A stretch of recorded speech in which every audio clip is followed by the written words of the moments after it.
Delapan saksi yang hadir di persidangan kasus korupsi pembangunan Masjid Sriwijaya di Pengadilan Tipikor Palembang dengan terdakwa Edi Hermanto, Syarifuddin, Dwi Kridayani, Samo Yudi Arminto batal diperiksa di persidangan.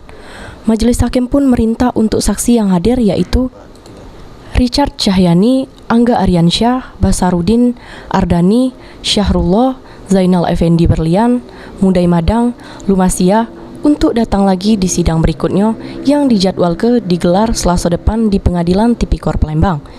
Terkait hal ini, dari saksi Mudai Madang ungkap ke dirinya siap unjuk keterangan jero kasus korupsi pembangunan Masjid Sriwijaya, di mana dirinya bakal unjuk keterangan apa adanya baik.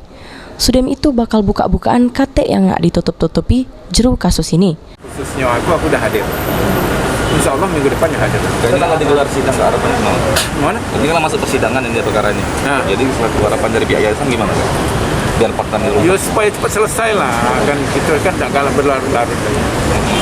Ya pokoknya insya Allah kami khususnya aku ya sebagai saksi ya, sebisa mungkin aku hadir. Diusahakan. Bila gawe lain ditinggalkan. Insya Allah lah ya. Cuman kalau sakit tak tahu kan. termasuk keterangan Mana? Kalau dipanggil lagi kita siap. Siap. termasuk keterangan kita akan beri semua kak ya. Oh iya, aku adanya kalau aku ngomongkan aku adanya. Mana? Sedangkan dari Ardani yang menjabat sekarang sebagai Wakil Bupati Ogan Ilir cuman pacak ngomong no komen bae. Pak, batal ya Pak? Batal apa jangan kak? Ditunda. Iya, alhamdulillah. Tanggapan kak terkait perkara ini gimana kak? Ini kan masuk persidangan. No comment. Aku tak tahu apa yang nak ditanya kan. Ya.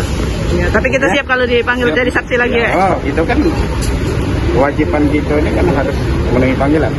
Ya. Oke, ya. Persidangan dewek dijadwalkan oleh Majelis Hakim yang dipimpin Sahlan Effendi digelar Selasa depan dengan agenda pemeriksaan saksi. Sri Febriandi, PAL TV.